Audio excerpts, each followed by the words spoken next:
Ration దుకాణాల కాడ పెట్టిన ఫోటో మనం చూస్తే దుకాణం కాడ నరేంద్ర మోదీ గారి ఫోటో ఉన్నటువంటిది రేషన్ షాప్ల కాడ ఉంటే పక్కనే కాంగ్రెస్ వాళ్ళు పెట్టిండ్రు.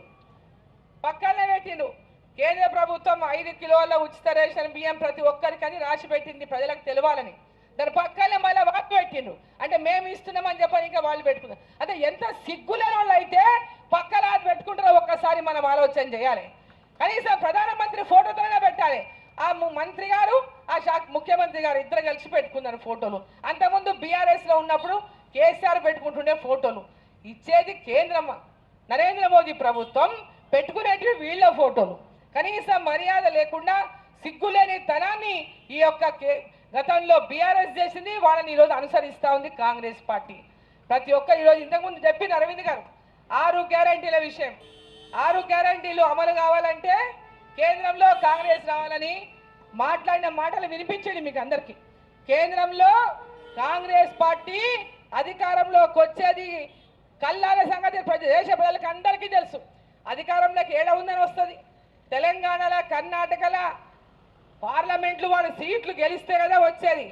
తెలంగాణలో ఒక్కటే 17 సీట్లు గెలిస్తే కూడా కేంద్రంలో అధికారంలోకి వచ్చేది కల్లా తెలంగాణలో మొన్న సావు తప్పి కన్ను లొట్టపోయి అధికారంలోకి వచ్చిర్రు వాళ్ళు. వాళ్ళేమి పెద్ద ఎత్తున ప్రజలు ఆదరించి ఓట్లేలే.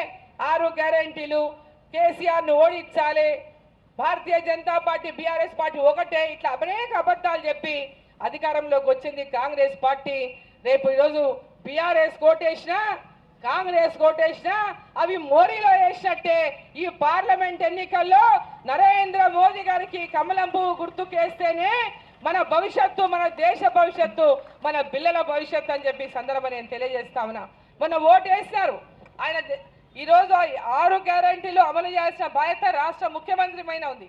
ఆ మాటలు చెప్పేవాడు అధికారంలోకి వచ్చిండు, దాన్ని తీర్చాల్సిన బాధ్యత వాళ్ళది. మళ్ళీ మీరు ఇప్పుడు పార్లమెంటుకు ఓటేయండి అని అబద్ధాలు చెప్పి మిమ్మల్ని మోసం చేస్తుంటే దయచేసి మోసపోవద్దని చెప్పి మనందరూ నేను కొడతా ఉన్నా.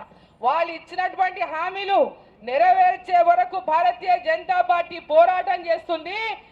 వాళ్ళ మెడలు వంచైనా సరే ఇచ్చినటువంటి హామీలు నెరవేర్చే విధంగా భారతీయ జనతా పార్టీ పోరాటం చేస్తుంది. ప్రజలకు ఇచ్చిన మాట నిలబెట్టుకోవాల్సిన బాధ్యత కాంగ్రెస్ పార్టీకి ఉంది. ఈ ఓటు పెద్ద ఓటు.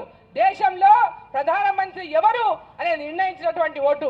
ఈ దేశంలో ప్రధానమంత్రి నరేంద్ర మోదీ కావాలని దేశమంతా కోరుకుంటున్నటువంటి ఈ ఎన్నికల్లో తెలంగాణ రాష్ట్రం నుంచి కూడా మరి పెద్ద ఎత్తున 10 నుంచి 12 సీట్లు మనం గెలవబోతున్నాం.